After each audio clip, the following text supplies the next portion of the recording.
காக்கும் கரை விநாயகருக்கு சரணம், பூண்டி மகானுக்கு அரோகரா.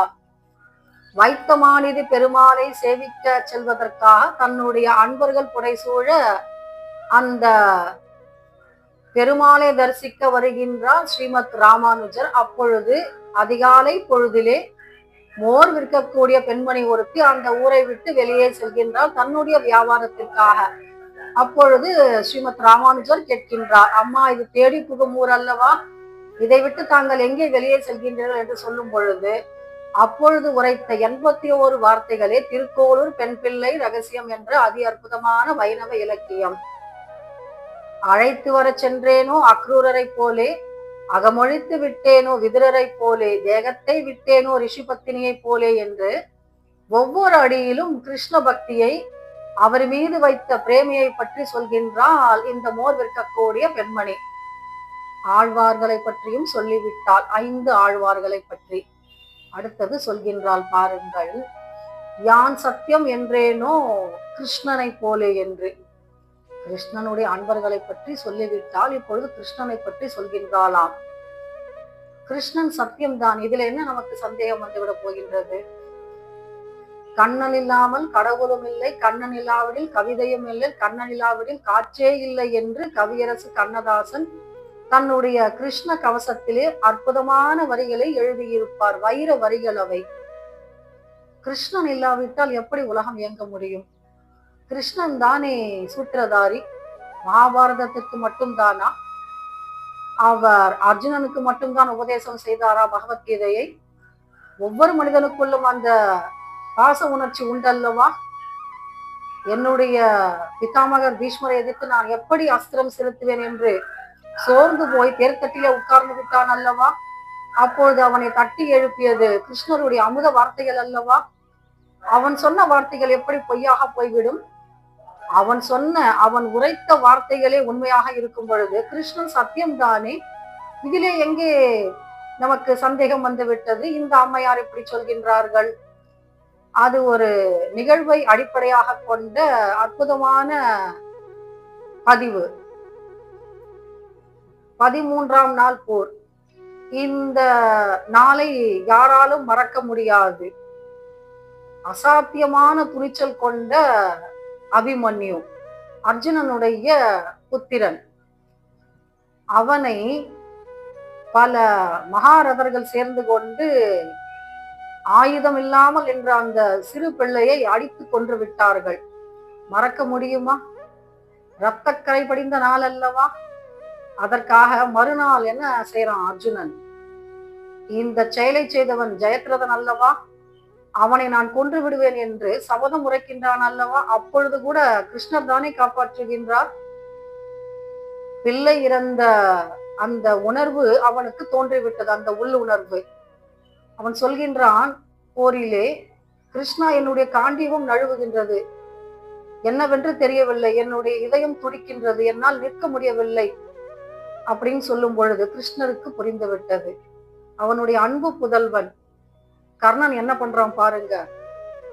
அவனுடைய கையிலே வில் இருக்கும் வரை அவனை வீழ்த்த முடியாது என்று சொல்கின்றார்கள் கௌரவர்கள். அப்பொழுது பின்னால் இருந்து கோழைத்தனமாக தாக்கி அவனுடைய வில்லை உடைத்து விட்டார்கள் அல்லவா, அம்பையெல்லாம். பின்புதானே அவனை கொல்ல முடிந்தது. இப்படிப்பட்ட அருமையான பிள்ளை இறந்து விட்டால் யார்தான் உயிர் தரிக்க முடியும் பாச உணர்ச்சியிலே? அப்பொழுது ஒரு அந்தணனாக வந்து அர்ஜுனனுடைய உயிரை காப்பாற்றியதும் கிருஷ்ணர் தான். ஆனால் மகாபாரதத்திலே அஸ்வத்தாமன் ஒரு அடாத செயலை செய்திருப்பான். அது என்னன்னா, பஞ்சபாண்டவர்களுடைய வாரிசுகள் உலகத்தில் இருக்கக்கூடாது என்ற ஒரு மட்டமான ஒரு கோழைத்தனமான ஒரு உணர்ச்சியிலே அவன் பிரம்மாஸ்திரத்தை எய்து விட்டிருப்பான். இப்பொழுது அபிமன்யுவினுடைய புத்திரன் கர்ப்பத்திலே இருக்கின்றான். உத்தரையின் கர்ப்பத்திலே அது பிண்டமாக இருக்கின்றது. அதன் மீதும் அந்த அஸ்திரம் வேலை செய்தது. குழந்தை வயிற்றிலிருந்து வெளியே விழுகின்றது கரிக்கட்டையாக. யார் பொறுத்து கொள்வார்கள்? எந்த பெண்மணி இதை தாங்கிக் கொள்வார்? பாஞ்சாலி அழுது கதறுகின்றாளாம், கிருஷ்ணா, இப்படி நேர்ந்து விட்டதல்லவா, எங்களுடைய வாரிசு இப்படி கரிக்கட்டையாக கீழே விழ வேண்டுமா? பார்த்து கொண்டு சும்மாதானே இருக்கின்றாய் என்று அழுது புலம்பும் பொழுது அதை கேட்க அவளுக்கு உரிமை உண்டு. ஏன்னா கிருஷ்ணர் மீது மட்டற்ற மாறாத பிரேமை கொண்டவள் பாஞ்சாலி. அவளுடைய தலைமுடி கூட கிருஷ்ணா கிருஷ்ணா என்றுதான் சொல்லிக் கொண்டிருக்கும். இப்படிப்பட்ட ஒரு கொடும் செயல் நிகழ்ந்து விட்டதே என்று அரற்றுகின்றாள்.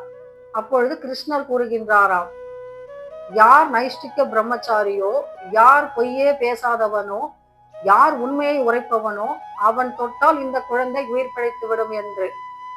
ஒருவர் கூட தொட அஞ்சுகின்றார்கள் அந்த பிண்டத்தை, கரிக்கட்டையாக விழுந்த பிண்டத்தை. ஏன்னா எல்லாருக்குள்ளேயும் பயம் இருக்கு. எவ்வளவு பெரிய முனிவராக இருந்தாலும் யாரும் பிரம்மச்சாரியாக இருந்ததில்லை அல்லவா? அதுவும் நைஷ்டிக பிரம்மச்சாரியாக பொய்யே பேசாதவராக யார் இருக்க முடியும்? அதற்கு அடுத்த வார்த்தையும் சொல்கின்றாள் பாஞ்சாலி, கிருஷ்ணா, தாமதம் என்ன உனக்கு? எனக்கு நன்றாக தெரியும், நீ மட்டுமே நைஷ்டிக பிரம்மச்சாரி, நீ மட்டுமே உண்மையை உரைப்பவன் என்று. இதை சொன்னவுடன் கிருஷ்ணருக்கு எத்தகைய ஆனந்தம் பாருங்கள். புரிந்து கொண்டிருக்கின்றாள் அல்லவா தன்னுடைய பக்தை தன்னை பற்றி. கிருஷ்ணர் தன்னுடைய கால் கட்டை விரலால் தீண்டுகின்றாராம் அந்த பிண்டத்தை. அப்பொழுது அந்த குழந்தை உயிர் பெற்று எழுகின்றது. யான் சத்தியம் என்றேனோ கிருஷ்ணரை போலே என்று எதற்காக உரைக்கின்றால் இந்த திருக்கோளூர் மோர் விற்கக்கூடிய பெண் பிள்ளை? நீங்க நிறைய ஆழ்வார்களுடைய பாசுரங்களில் பார்த்திருக்கலாம். கிருஷ்ணர் என்றால் பொய் உரைப்பவனாம், ஏலா பொய்கள் உரைப்பானை என்றுதான் ஆண்டாள் நாச்சியார் பாடுகின்றாள்.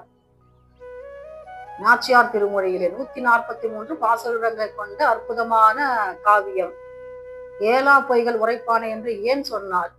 ஒரு கோபிகை இன்னொரு கோபிகையரிடம் சொல்கின்றாராம், அவன் தாமதமாக வருவதற்கு ஒரு நல்ல பொய்யை சொல்ல மாட்டானாம், அது கூட தவறான பொய்யாகத்தான் இருக்குமாம்.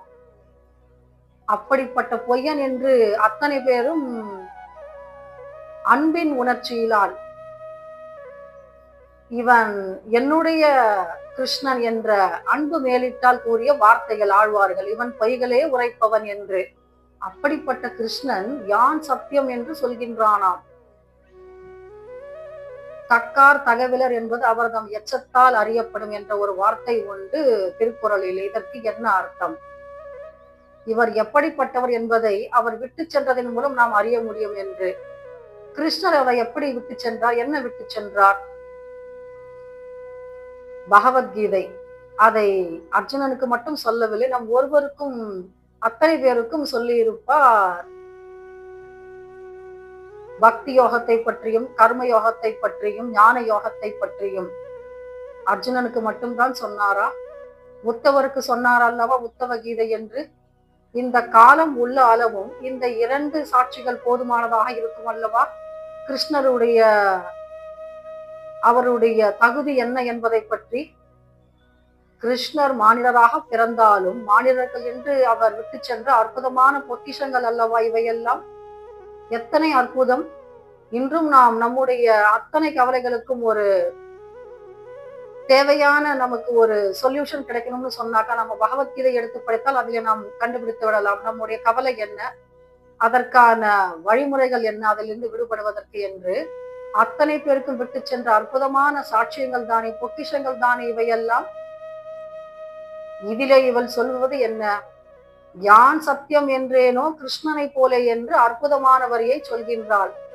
இதுகாரும் பக்தர்களை பற்றி சொல்லி வந்தால், இப்படியெல்லாம் நான் பக்தி செய்தேனா என்ன, இப்படியெல்லாம் நான் ராமபிரானுக்காக காத்திருந்தேனா என்ன என்று சொல்கின்றாள். ஆனால் கிருஷ்ணனை பற்றியும் ஒரு வரியை அற்புதமாக சேர்த்து விட்டாள் அல்லவா இந்த திருக்கோளூர் பெண் பிள்ளை.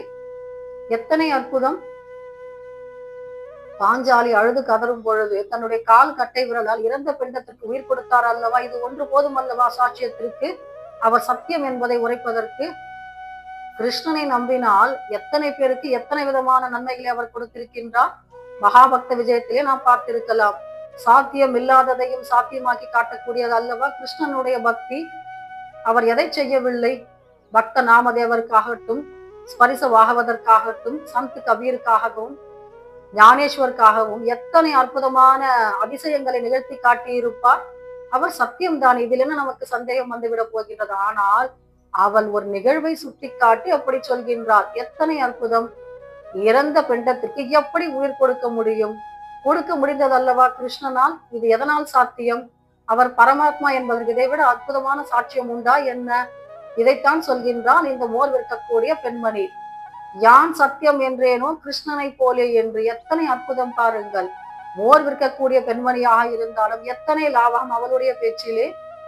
ராமாயணத்திலிருந்தும் மகாபாரதத்திலிருந்தும் ஸ்ரீமத் பாகவதத்தில் இருந்தும் எத்தனை அற்புதமான கிருஷ்ண பக்தர்களை மேற்கோள் காட்டி சொல்லி இருக்கின்றாள். இப்படியெல்லாம் நான் அன்பு செலுத்தினேனா என்ன? அதுவும் எப்படி? கொஞ்சம் கூட சந்தேகமற சரணாகதி என்று சொல்வோம் அல்லவா? ஏதாவது நமக்கு சிறிது சந்தேகம் இருந்தால் கூட நம்முடைய 2 கைகளையும் நாம் மேலே தூக்க மாட்டோம். நீயே சரணமப்பா என்று சொல்லிவிட்டதற்கு அப்புறம் கிருஷ்ணர் காப்பாற்றிக் கொள்வார் அல்லவா நம்மளை? அப்படித்தானே சொல்லி இருக்கின்றார். இந்த திருக்கோளூர் பெண் பிள்ளை ரகசியத்திலே இப்படி ஸ்ரீமத் ராமானுஜரை ஆச்சரியப்பட வைக்கின்ற அளவுக்கு அற்புதமான வரிகளை சொன்ன இந்த மோர் விற்கக்கூடிய பெண்மணி யான் சத்தியம் என்றேனோ கிருஷ்ணனை போல என்று சொல்லிவிட்டால் அடுத்த அடி என்ன சொல்ல போகின்றாள் என்பதை நாம் பொறுத்திருந்து பார்க்கலாம். அடுத்த பதிவிலே திருக்கோளூர் பெண் பிள்ளை ரகசியம் என்ற அதி அற்புதமான வைணவ இலக்கியத்திலே. அதுவரைக்கும் நாம் ஸ்ரீமத் ராமானுஜருடைய குருவடிகளையும் எம்பெருமான் ஸ்ரீ நாராயணமூர்த்தியினுடைய திருவடிகளையும் வணங்கிக் கொண்டிருப்போம். மீண்டும் சந்திப்போம் அடுத்த பதிவிலே. அதுவரைக்கும் நாம் கிருஷ்ணனை தியானம் செய்து கொண்டிருப்போம். கிருஷ்ணனை விட அற்புதமான தெய்வம் வேறு உண்டா என்ன இந்த உலகத்திலே? ஜெய் கிருஷ்ணா. காக்கும் கரை விநாயகருக்கு சரணம். பூண்டி மகானுக்கு அரோகரா.